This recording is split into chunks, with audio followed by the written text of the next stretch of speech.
Hello. कैसे हैं आप लोग? आई होप सभी बहुत अच्छे होंगे। चलिए कंटिन्यू करते हैं इंटीग्रेशन को। और इंटीग्रेशन में इससे पहले वाले लेक्चर में मैंने वो क्वेश्चन करवाए थे कि कोई भी फंक्शन है जिसके अपन वाले पोर्शन में क्वाड्रेटिक इक्वेशन है और ऊपर वाले पोर्शन में एक लीनियर इक्वेशन है, तो उसका हम लोग इंटीग्रेशन कैसे करेंगे। और इसका मैंने आपको अप्रोच भी बताया था कि जो लीनियर वाला पार्ट है उस वाले पार्ट को हम लोग कंसीडर करते हैं, मतलब लेट कर लेते हैं कि जो लीनियर वाला पार्ट है पी एक्स प्लस क्यू वाला पार्ट है उसको अपॉन वाले पार्ट के डिफरेंशियल कोएफिशिएंट प्लस बी के फॉर्म में कन्वर्ट करते हैं। ठीक है। अब एक फिर से एक नया टॉपिक है, इसी में नया पार्ट है पार्शियल फ्रैक्शन। क्या का पार्शियल फ्रैक्शन, इसको बोलते हैं हम लोग क्या, आंशिक भिन्न। ठीक है। हम लोग पार्शियल फ्रैक्शन का यूज करके भी मतलब इंटीग्रेशन में कुछ क्वेश्चन ऐसे होते हैं जिसमें हमें पार्शियल फ्रैक्शन का यूज करना होगा। तो अब पार्शियल फ्रैक्शन का यूज हम लोग तभी कर सकते हैं जब हम लोगों को पार्शियल फ्रैक्शन आते होंगे। वैसे काफी टाइम पहले ऐसा भी होता था, ऐसा था कि पार्शियल फ्रैक्शन नाम से एक चैप्टर था अलजेब्रा की बुक में। जब मैथ में 6 किताबें चलती थी तो वहां पे एक किताब चलती थी अलजेब्रा की, और अलजेब्रा की किताब में एक पूरा चैप्टर था पार्शियल फ्रैक्शन का। और ऑलमोस्ट उससे क्वेश्चन बोर्ड एग्जाम में आता था। और बोर्ड एग्जाम में ऐसे नहीं भी आता है तो उसका कुछ नहीं था, क्योंकि उसका यूज फिर हमें इंटीग्रेशन में करने को मिल जाता है। तो फिर उसको मैं इंटीग्रेशन में अलग से डिस्कस नहीं करना होता था, क्योंकि जब वो टॉपिक हम लोग अलग से पढ़ ही लेते थे पूरा का पूरा अलजेब्रा में, तो फिर इंटीग्रेशन में उसका हम यूज आसानी से कर देते थे। अब है क्या कि अब वो चैप्टर तो तुम्हारे सिलेबस में है नहीं, तब उनको उसको थोड़ा सा डिस्कस कर लेते हैं। पार्शियल फ्रैक्शन में क्या है कि इस टाइप के आपको व्यंजक मिलेगा P x upon Q x. यहाँ पे पी और क्यू दोनों के दोनों, पी और क्यू दोनों के दोनों कैसे हैं, बहुपदीय व्यंजक है। बहुपदीय व्यंजक है ना। पॉलिनोमियल एक्सप्रेशन है। कैसे एक्सप्रेशन है, पॉलिनोमियल एक्सप्रेशन है। ठीक है। पॉलिनोमियल एक्सप्रेशन है। अच्छा, कुछ कंडीशन है इसमें। P upon P x upon Q x का फॉर्म लिखा हुआ है, और पी एक्स और क्यू एक्स दोनों बहुपदीय व्यंजक हैं। बहुपदीय व्यंजक के साथ साथ अगर हमें इसको पार्शियल फ्रैक्शन करना है, इसको ब्रेक करना है, ठीक है, और ऑलमोस्ट तुम्हें मिलेंगे तो नीचे वाले जो पार्ट होंगे वो फैक्टर फॉर्म में होंगे। कैसे होंगे? फैक्टर, फैक्टर फॉर्म में होंगे। मतलब जैसे क्यू एक्स है तो क्यू एक्स इस टाइप से होगा कि पहला व्यंजक हो जाएगा ए एक्स प्लस बी, दूसरा हो जाएगा सी एक्स प्लस डी। ऐसे हो सकते हैं। हो सकता है कि उसका फैक्टर ऐसा बन जाए ए एक्स प्लस बी, सी एक्स प्लस डी, ई एक्स प्लस एफ। या हो सकता है कि जो क्यू एक्स है वो ऐसा हो ए एक्स प्लस बी का होल स्क्वायर, सी एक्स प्लस डी, है ना।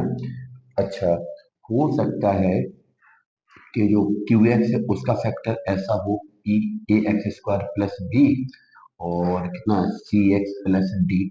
तो जब भी पार्शियल फ्रैक्शन वाले क्वेश्चन को हम लोग सॉल्व करेंगे तो जो अपॉन वाला पार्ट होगा, पहली बात तो फैक्टर फॉर्म में दिया जाएगा। तो बाई द वे अगर वो फैक्टर फॉर्म में नहीं दिया जा रहा तो हम लोग अपनी कोशिश पर जितने भी उसके फैक्टर हो सकते हैं क्यू एक्स वाले पार्ट के, हम उसके उतने फैक्टर कर लेंगे। पहली बात तो जितने फैक्टर होंगे तो अच्छी बात है, मतलब फैक्टर गिवन होंगे वो नहीं दिए जाएंगे, तो क्यू एक्स वाले पार्ट की हम अपनी पूरी संभावना से, अपनी पूरी कोशिश से जितने उसके फैक्टर हो सकते हैं उतने फैक्टर करेंगे। ठीक है। इसके बाद पी एक्स जैसा होगा वो हम टच नहीं करेंगे, पी एक्स को टच नहीं करेंगे, बस जो क्यू एक्स वाला पार्ट है वो अगर फैक्टर फॉर्म में है, गुणनखंड के रूप में है तो अच्छी बात है। वो गुणनखंड के रूप में नहीं है तो उसके हम लोग फैक्टर करेंगे। अच्छा, फैक्टर करने के बाद वो कुछ ऐसा बन जाएगा, या तो दो फैक्टर बन जाएंगे या तीन फैक्टर बन जाएंगे, या दो फैक्टर बनेंगे। हो सकता है एक फैक्टर रिपीट हो रहा हो, मतलब उस पे स्क्वायर हो सकता है इस पे क्यू हो सकता है एक द्विघात हो, एक एक घातीय हो। ठीक है, ये पहली कंडीशन, तो हमें इस पे फोकस करना है। दूसरा पॉइंट यहाँ पे हमें फोकस क्या करना है पार्शियल फ्रैक्शन में, कि जो पी एक्स वाला पार्ट है उसका जो पावर है उसका जो डिग्री है, उसका जो डिग्री है वो लेस देन होगा क्यू एक्स का डिग्री से, क्यू एक्स का डिग्री से। अगर पार्शियल फ्रैक्शन में हमें ब्रेक करना है, पार्शियल फ्रैक्शन में ब्रेक करने के लिए मैं बोल सकता हूँ पार्शियल फ्रैक्शन आंसर विन करने के लिए, करने के लिए जो पी एक्स का डिग्री है, मतलब घात है, डिग्री का मतलब यहाँ पे घात से है, पी एक्स का जो घात है वो क्यू एक्स के घात से कैसा होना चाहिए, छोटा होना चाहिए। अगर छोटा और नहीं है, मतलब बड़ा है या बराबर है, तो उसके लिए हम बताएंगे क्या करना है। पहली चीज, अभी तुम्हें पार्शियल फ्रैक्शन को सॉल्व करने के लिए कुछ जो चीजें हमको ध्यान में रखना है वो हम आपके साथ डिस्कस कर रहे हैं। पहली चीज कि पी एक्स और क्यू एक्स दोनों बहुपदी व्यंजक होने चाहिए। क्यू एक्स वाला पार्ट है वो या तो फैक्टर के फॉर्म में दिया जाएगा, गुणनखंड के रूप में दिया जाएगा। अगर गुणनखंड के रूप में नहीं दिया जाता है तो अपनी पूरी कोशिश पर उसके जितने भी फैक्टर होंगे उतने हम लोग फैक्टर करेंगे। इसके बाद पीएक्स का जो डिग्री है वो क्यूएक्स के डिग्री से, मतलब पीएक्स का जो घात है वो क्यूएक्स के घात से छोटा होना चाहिए। ये कुछ बेसिक पॉइंट है जो तुम्हें पार्शियल फ्रैक्शन करने से पहले देखने पड़ेंगे। ठीक है, अगर घात छोटी नहीं है पीएक्स की तो फिर उसके लिए हम अलग से एक अप्रोच बताएंगे, उसको तुम्हें सॉल्व करना है। ठीक है, अच्छा, अब यहाँ पे देखो पहला पॉइंट क्या है, टाइप फर्स्ट। यहाँ पे पहला टाइप क्या मिलेगा पार्शियल फ्रैक्शन का, मान लो ऊपर कोई व्यंजक है पी एक्स प्लस क्यू, मतलब एक घातीय व्यंजक है, और नीचे कोई आपका व्यंजक है ए एक्स प्लस बी, और यहाँ पे Q X sorry sorry sorry sorry sorry C X plus D, इस टाइप से। तो ये पार्शियल फ्रैक्शन का टाइप फर्स्ट है। तो देखो सबसे पहले ऊपर वाला व्यंजक भी बहुपदीय है, इन दोनों का गुणा करोगे तो ये भी बहुपदीय व्यंजक बनेगा। और नीचे वाले जो व्यंजक है वो पहले से ही फैक्टर फॉर्म में आपको दिए गए हैं, और अगर फैक्टर फॉर्म में ना दिए जाएंगे तो आप उसका फैक्टर करेंगे, जितना हो सकता है उतना फैक्टर करेंगे। तो जब बेटा सबसे पहला पॉइंट तो हमें नोटिस करना है कि ऊपर वाला जो घातांक है वो नीचे वाले घातांक से छोटा है कि नहीं है, बिल्कुल है, क्योंकि यहाँ पे पावर एक है और इन दोनों का गुणा करोगे तो यहाँ पे पावर कितनी होगी, मैक्सिमम दो होगी। डिग्री का मतलब होता है जो मैक्सिमम पावर होता है वो देखा जाता है। तो यहाँ पे गुणा करने के बाद मैक्सिमम पावर दो है, ऊपर मैक्सिमम पावर एक है, तो ऊपर वाला डिग्री नीचे वाली डिग्री से छोटा है। ठीक है, नीचे वाले पार्ट को मैं फैक्टर के रूप में लिखना है तो फैक्टर के रूप में लिखा हुआ है। अब देखो इसमें पहला टाइप क्या है, अपॉन वाले जो दोनों फैक्टर है वो दोनों एक घातीय है। दोनों फैक्टर कैसे हैं, एक घातीय है, मतलब जे भी एक घातीय है और जे वाला भी एक घातीय है। दोनों फैक्टर एक घातीय है, वन डिग्री में है। जब दोनों फैक्टर एक घातीय हैं तो इसका जनरल फॉर्म होता है ए अपॉन पहला, ए एक्स प्लस बी प्लस का बी अपॉन सी एक्स प्लस डी, इसका ये जनरल फॉर्म होता है, या मैं बोल सकता हूँ जनरल सॉल्यूशन होता है। जब भी इस प्रकार का आंसर गिवन हो तो उसका जनरल सॉल्यूशन इस टाइप से ही होता है। ठीक है, जैसा कि मैंने यहाँ पे लिखा है, जैसे मैं एग्जाम्पल के तौर पे बताऊं, जैसे मैंने कहा कि integration two x plus one upon x minus one x plus two का हमें समाकलन करना है। ठीक है, तो जब हम इसका समाकलन करेंगे तो एक तरीका तो इसमें हम वो वाला भी अप्लाई कर सकते हैं जो मैंने इससे पहले वाली एक्सरसाइज में पढ़ा है। क्या पढ़ा, कि इन दोनों का यदि तुम गुणा करोगे तो ये द्विघात बन जाएगा, ऊपर वाला पोर्शन एक घातीय है, तो हम क्या करेंगे कि नीचे वाले का अवकल गुणांक कहाँ बनाएंगे, ऊपर बनाएंगे। एक तरीका तो वो है, खैर वो तरीका हर जगह अप्लाई नहीं होगा, इस क्वेश्चन में वो तरीका अप्लाई हो सकता है, लेकिन अब हम पढ़ किससे रहे हैं, पार्शियल फ्रैक्शन से, तो इस क्वेश्चन को पार्शियल फ्रैक्शन से ही सॉल्व करेंगे। तो कैसे सॉल्व करेंगे, सबसे पहले तो इसको हम लोग, जैसे ऊपर एक घातीय है, नीचे वाला कैसा द्विघात है लेकिन फैक्टर के रूप में लिखा है, तो देखा जाए तो ये वाला जो सवाल है वो इस प्रकार के पार्शियल फ्रैक्शन के रूप का है, जो मैंने यहाँ पे लिखा है टाइप वन, उस टाइप वन टाइप का सवाल है, टाइप वन टाइप का सवाल है। तो इसको जनरली ब्रेक करने का तरीका क्या होता है, two x plus one upon x minus one, दूसरे ब्रैकेट में एक्स प्लस टू, इसका जनरल सोल्यूशन होता है ए अपॉन पहला फैक्टर प्लस का बी अपॉन दूसरा फैक्टर।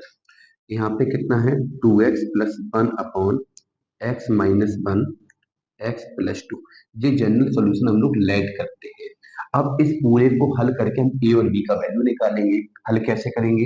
यहाँ पे एलसीएम ले लो x-1 और x+2, तो ये तो कट जाएगा, इसका गुणा यहाँ पे a x+2, यहाँ पे b x-1, ये पूरा पोर्शन आपका कैंसिल हो गया। ठीक है, यहाँ पे 2x प्लस 1 बचा, अंदर गुणा करोगे ax प्लस का 2a, यहाँ पे गुणा करोगे तो bx माइनस का b, तो यहाँ पे 2x प्लस 1 बराबर x के गुणांक अलग कर लो तो a प्लस b हो जाएगा, बाकी बचा हुआ अलग करोगे तो 2a माइनस b होगा। अब तुलना करा दो, कंपेयर, तो यहाँ पे x का गुणांक कितना है, a प्लस b है, तो यहाँ पे x का गुणांक 2 है, इसे समीकरण 1 मानो। यहाँ पे 2a माइनस b है, यहाँ पे कांस्टेंट 1 है, इसको दूसरा मानो। इन दोनों को हल करोगे तो b से b कट जाएगा, 3a equal to 3, a equal to 1 आ गया। इसको पुट कर दोगे फर्स्ट में, ए को हम लोग पुट करेंगे कहाँ पे, फर्स्ट में।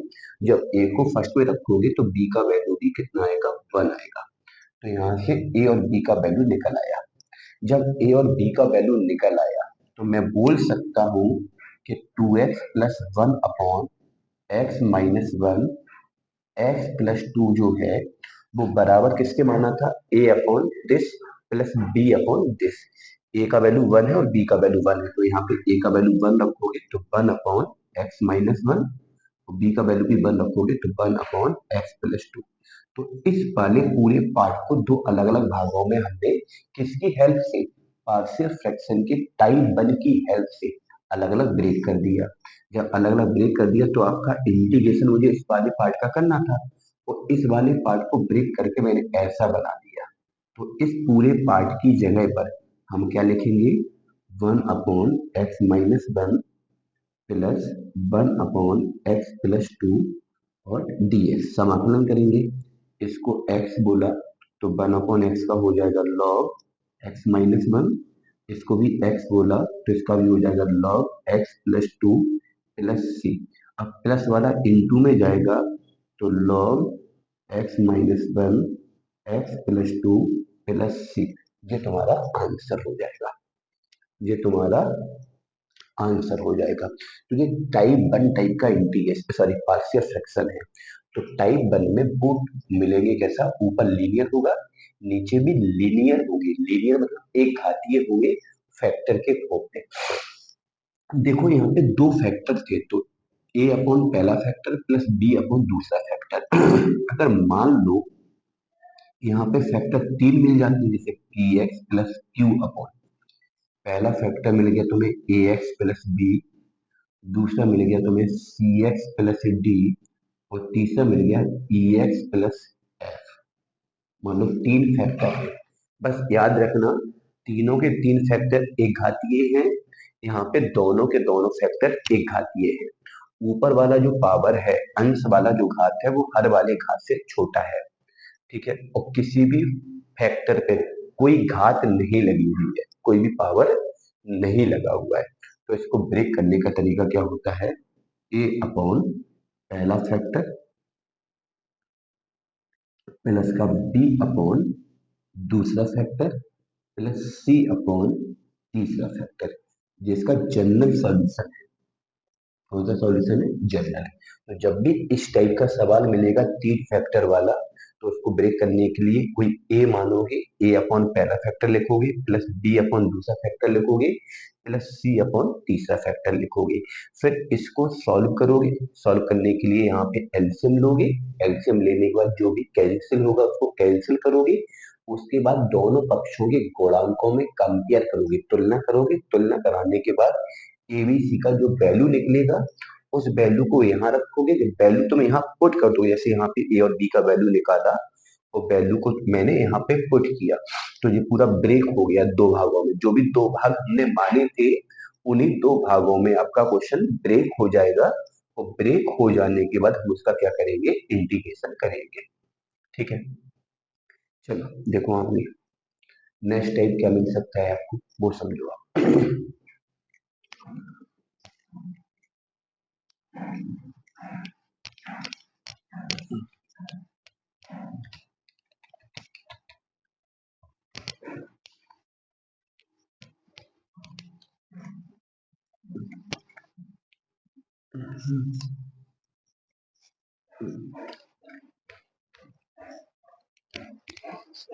देखो अब टाइप टू में क्या मिलेगा आपको।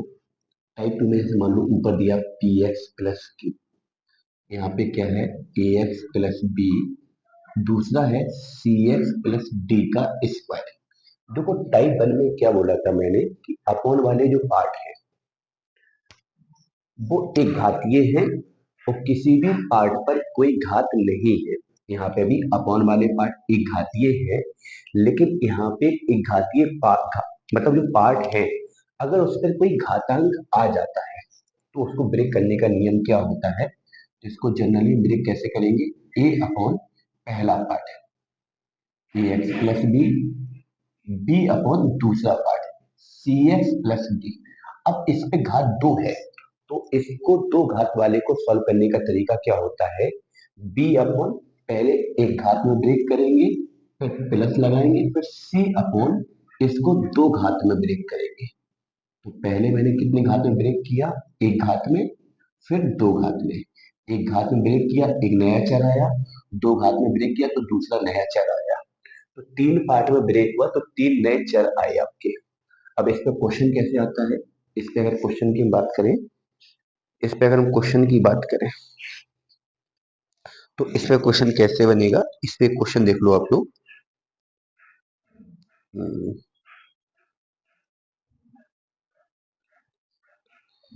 इस पे का क्वेश्चन तुम कराएंगे ही यार।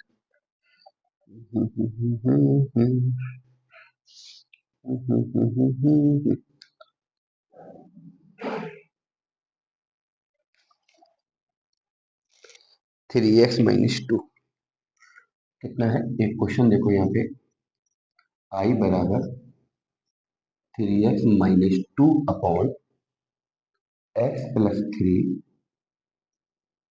और x-1 का होल स्क्वायर और dx। चलिए अब देखो इसको कैसे करेंगे। तो देखो यहाँ पे जो भी टाइप हमने लिखा है उसी पे मैंने क्वेश्चन उठा लिया, ठीक है। आई तो थोड़ा घना हो रहा है तो दिख जाएगा आपको। अब इसको हमें ब्रेक करना इस पार्शियल फ्रैक्शन की टाइप से। तो हम लोग यहाँ पे लेट कर लेते हैं 3x-2 अपॉन एक्स प्लस का 3 x+1 का होल स्क्वायर। तो a अपॉन पहला part x plus three plus b upon दूसरा पार्ट। अब दूसरे वाले पार्ट पे दो घातांक है तो पहले तो एक घातांक में ब्रेक करेंगे प्लस का सी अपॉन, अब हम दो घातांक में ब्रेक करेंगे इसको, ठीक है। यहाँ पे कितना हो जाएगा 3x-2 अपॉन एक्स प्लस का 3 और x+1 का होल स्क्वायर। यहाँ पे जब हमने एलसीएम की बात की तो x+3 x+1 का होल स्क्वायर, ये तो कैंसिल हो गया तो a x+1 का स्क्वायर, इसमें एक घातांक कैंसिल हो गया तो b x प्लस का 3 x प्लस का 1 और प्लस का c, ये पूरा कैंसिल हो गया तो x+3 आ जाएगा आपका, ठीक है।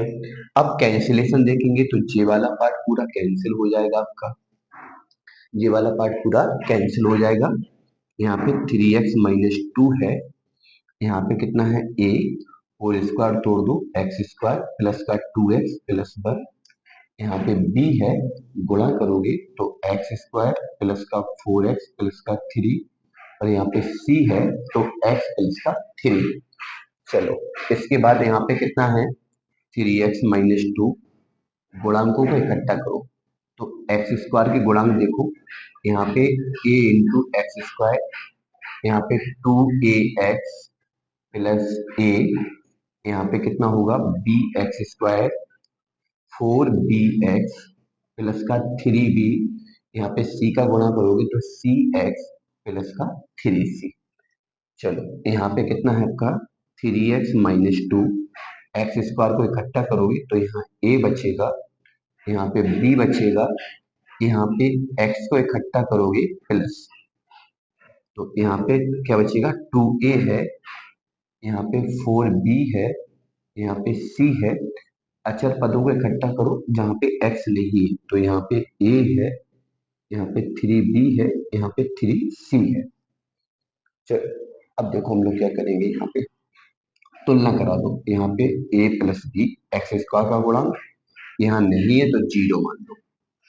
ठीक है, यहाँ x का गुणांक कितना है, 2a 4b प्लस c, यहाँ पे कितना है 3, इसको दूसरा मान लो। यहाँ अचर पद कितना है, a प्लस का 3b प्लस का कितना 3c बराबर -2, इसको तीसरा मान लो। अब कैसे करोगे, इक्वेशन नंबर फर्स्ट की हेल्प से अगर हम a का वैल्यू निकालेंगे तो माइनस का b आएगा, और माइनस का b हम पुट कर दे रहे हैं कहाँ पे, सेकेंड में। और जब माइनस का b सेकेंड में रखोगे तो माइनस का 2b हो जाएगा, 4b से 2b गया तो 2b बचा आपका, और यहाँ पे प्लस c बराबर 3, इक्वेशन नंबर 4। और यहाँ इसको पुट करो थर्ड में, किसको, a को। अब a को पुट किया हमने कहाँ पे, थर्ड में। जब a को हमने थर्ड में रखा तो a का वैल्यू -b है, तो यहाँ पे 3b और -b 2b हो जाएगा, और यहाँ पे प्लस का 3c है बराबर माइनस का 2, ये हो गया पांचवा। ठीक है, अब हम करेंगे क्या, सॉल्व करेंगे चौथे और पांचवें को। जब फोर्थ और फिफ्थ को सॉल्व करोगे तो हम लोग करेंगे क्या, फोर्थ वाले से फिफ्थ वाले को घटा देंगे। इन दोनों को जब घटाओगे तो 2b से 2b तो चला जाएगा, c से 3c जाएगा तो माइनस का 2c, इन दोनों को घटाओगे तो 5 हो जाएगा, तो c का वैल्यू आ जाएगा -5/2, -5/2। ये c का मान आ गया, ये किसका मान आ गया, c का मान। ठीक है, c का मान मुझे कुछ गड़बड़ क्यों लग रहा है, सही है, -5/2।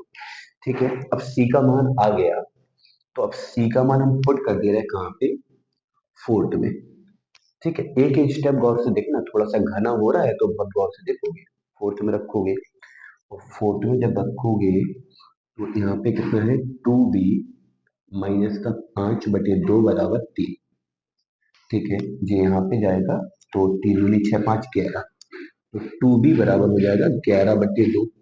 तो यहाँ पे b का जो वैल्यू आएगा वो 11/4 आएगा। चलो ये b का वैल्यू हो गया, c और b का वैल्यू आ गया। जब c और b का वैल्यू आ गया, अब हम चलेंगे इक्वेशन फर्स्ट में, और इक्वेशन फर्स्ट में a प्लस बी बराबर 0 है, तो b बराबर हो जाएगा -a, और a का वैल्यू कितना है निकालना है, तो फिर ऐसा कर लो, a बराबर -b लिख दो यहाँ पे, और b का वैल्यू कितना है 11/4, तो यहाँ पे a का वैल्यू हो जाएगा -11/4। चलो a b c तीनों आ गए आपके, a आ गया, b आ गया और c आ गया। जब ए बी सी तीनों आ जाएंगे तो उसको जो हम इक्वेशन मानते हैं, जो व्यंजक हम लोग मानते हैं वहां पुट करेंगे।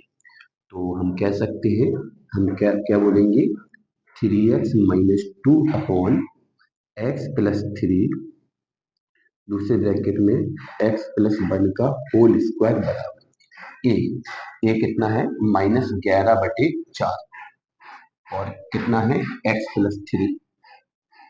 ठीक है, b कितना है आपका 11/4, तो 11/4, और कितना है x प्लस 1, और c कितना है -5/9, तो माइनस का 5/2, -5/2,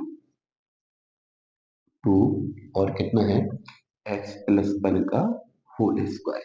तो इस वाले पार्ट को जब मैंने सॉल्व किया, ब्रेक किया a/x+3, b/x+1, c/x+1 का होल स्क्वायर, जिसको सॉल्व करके मैंने abc का वैल्यू निकाला, और abc के वैल्यू को जब वापस जाके यहाँ पे पुट किया, पुट कहाँ पे किया, जो हमने माना है जो हम लोगों ने लेट किया, वहां वापस जाके पुट किया, तो ये ऐसा कुछ बन जाता है। जब ये ऐसा बन जाएगा तो हम लोग कह सकते हैं आई बराबर, अब इंटीग्रेशन कर दो इस पूरे पार्ट को, तो ये माना है हमने, इस पूरे पार्ट का है तो ये वैल्यू निकल के आया। अब इसका इंटीग्रेशन करेंगे तो -11/4 एक्स प्लस का 3 प्लस का 11/4 एक्स प्लस का 1, फिर कितना है आपका माइनस का 5/2 एक्स प्लस 1 का होल स्क्वायर और dx। चलिए अब यहाँ पे -11/4 बाहर जाएगा, 1/x का हो जाएगा log x प्लस 3 प्लस 11/4 बाहर आएगा, 1/x का हो जाएगा log x प्लस 1 माइनस का 5/2 बाहर आएगा, तो ये ऊपर जाके माइनस का पावर हो जाएगा, तो x की पावर n का हो जाएगा x की power n plus 1/n plus 1 plus का c। तो यहाँ पर हो जाएगा -11/4 log x प्लस 3 प्लस का 11/4 log x plus 1 -2 plus 1 -1 minus plus का 5/2, और यहाँ पर हो जाएगा x प्लस 1 की पावर -1 प्लस का c। ये तुम्हारा फाइनल आंसर होगा। तो ये हुआ पूरा। तो हमने तो आपको पहले टाइप 2 बताया कि कैसे वेरीफाई करना है, उसमें एग्जाम्पल लेके भी समझा दिया। तो एग्जाम्पल लेने से फायदा क्या हो रहा है कि जो भी टाइप है वो आपके मन में सेट हो जाएगा कि हमें कैसे सॉल्व करना है इसको।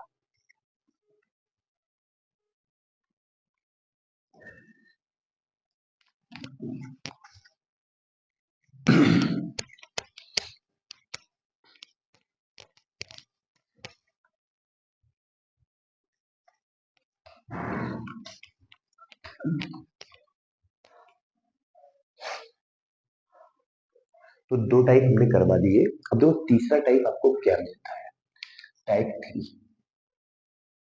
टाइप 3 में क्या होगा, px plus Q, px plus Q upon ax plus b और सी एक्स स्क्वायर प्लस डी। हर में जो दो व्यंजक हैं वो एक घातीय है और दूसरा द्विघातीय है, तो इसको ब्रेक करने का जो जनरल फॉर्म होता है ए अपॉन पहला व्यंजक ए एक्स प्लस बी, जो द्विघात है उसके ऊपर जो अननोन हम मान रहे हैं ना ए बी सी, जो अननोन ए बी सी मान रहे हैं, जैसे ए तो हम इसके ऊपर मान चुके हैं, अब आगे आने वाले अननोन क्या होंगे, बी होंगे सी होंगे, जितनी नीड होगी उतने मानेंगे। जब यहाँ पे द्विघात आता है तो द्विघात के ऊपर वाले पार्ट में हमें एक घात बनाना है, तो बी एक्स प्लस सी अपॉन सी एक्स स्क्वायर प्लस डी, ये इसका क्या है, जनरल सॉल्यूशन है। इस टाइप के पार्शियल फ्रैक्शन का, इस टाइप के पार्शियल फ्रैक्शन का क्या है, जनरल सॉल्यूशन है। यहाँ पे सी है आपका, क्या है, जनरल सॉल्यूशन है। ठीक है, ए अपॉन पहला प्लस बी एक्स प्लस सी अपॉन सी एक्स स्क्वायर प्लस डी, जे सी स्मॉल है, ठीक है, और ये कैपिटल है। समझने के लिए मतलब दो दो सी है ना, तो एक स्मॉल कर लो और एक कैपिटल कर लो। अब इस टाइप का क्वेश्चन आएगा तो कैसे करोगे, इसका जनरल फॉर्म तो हमने बता दिया कि कैसे ब्रेक होता है। अगर इस पे तुम्हें क्वेश्चन मिल जाता है तो कैसे सॉल्व करोगे, देखो यहाँ पे मान लो कोई हमने एग्जाम्पल लिया, तो क्वेश्चन है आई बराबर एक्स माइनस का 2 अपॉन, या फिर एक क्वेश्चन हम उठा ही लेते हैं एक्सरसाइज में से, कोई एक हम एग्जाम्पल का क्वेश्चन ही उठा लेते हैं। ऐसा क्वेश्चन एक तो आएगा जरूर आपको। हाँ मान लो एक एग्जाम्पल है आपका x square minus x plus का, ठीक है, और अपॉन में कितना है आपका एक्स प्लस 2 और क्या है एक्स स्क्वायर प्लस 1 और टी एक्स। चलिए मान लो ऐसा कोई सवाल है आपका और इसमें तुम्हें क्या करना है, सॉल्व करना है। तो इसको देखो सॉल्व कैसे करोगे, समझो यहाँ पे। इसको सॉल्व करने का फंडा क्या होगा, ऊपर वाला व्यंजक कैसा है। अच्छा देखो मैंने क्या बोला था कि अंश का घात हर की घात से छोटा होना चाहिए, तो जैसे हर में घात कितना हो रहा है, 3 हो रहा है, तो ऊपर वाला घात 1 भी हो सकता है, अगर 2 है तो वो भी चलेगा। बहुत से लोग यहाँ कंफ्यूज हो जाएंगे, बोले ऊपर पी एक्स प्लस क्यू लिखा, कोई दिक्कत नहीं, नीचे वाला घातांक जैसे 3 है तो ऊपर वाला 3 या 4 नहीं होना चाहिए, 3 या 3 से ज्यादा नहीं होना चाहिए, उससे कम कुछ भी बना रहे। मान लो अगर नीचे वाला घातांक 4 है तो ऊपर वाला घातांक 3 हो सकता है, 2 हो सकता है, 1 हो सकता है, कांस्टेंट मतलब जीरो घातांक भी हो सकता है। बस याद रखना है कि ऊपर वाला घातांक नीचे वाले घातांक से बड़ा ना हो, कम कितना भी हो जाए, जीरो हो जाए तब भी चलेगा, मतलब ऊपर अगर कोई कांस्टेंट अकेला है तब भी चलेगा, बस ऊपर वाला घातांक नीचे वाले घातांक से बड़ा और बराबर नहीं होना चाहिए। चलो अब इसको हमें ब्रेक करना है, तो इसको जनरली ब्रेक करते समय क्या करेंगे, x square plus X plus 1 upon x plus 2 और एक्स स्क्वायर प्लस 1। इसको जनरली जैसे एक घातीय को ब्रेक करने के लिए ए अपॉन एक्स प्लस 2, तो जब यहाँ द्विघात आ जाएगा तो ऊपर वाला जो ब्रेक होगा वो P X D X plus C में होगा, और नीचे कितना है एक्स स्क्वायर प्लस, ठीक है। अब हम इसको सॉल्व करेंगे। जी हमने लेट कर लिया, तो यहाँ पे कितना है x square plus X plus 1 upon x plus का 2, यहाँ पे एक्स स्क्वायर प्लस 1। सबसे पहले तो यहाँ एलसीएम ले लो, एक्स प्लस का 2 एक्स स्क्वायर प्लस 1, ठीक है। चलो ये कट जाएगा तो यहाँ पे ए एक्स स्क्वायर प्लस 1, और ये पूरा कट जाएगा तो यहाँ पर हो जाएगा बी एक्स प्लस सी, और दूसरे ब्रैकेट में एक्स प्लस का 2, ये पूरा कैंसिल हो जाएगा। जब कैंसिल हो जाएगा तो X square plus X plus 1 बराबर A X square plus 1, B X का गुणा करके बी बाहर रखोगे तो एक्स स्क्वायर प्लस का 2x, और सी का गुणा करोगे तो सी एक्स प्लस का 2, ठीक है। चलिए अब देखो यहाँ पे इस पूरे को सॉल्व करके हम लोग एबीसी का वैल्यू निकालेंगे, तो यहाँ पे x square plus X plus 1, चलो गुणा कर दो, ए एक्स स्क्वायर प्लस ए, यहाँ पे बी एक्स स्क्वायर प्लस का 2bx, यहाँ पे कितना हो जाएगा सी एक्स प्लस का 2c।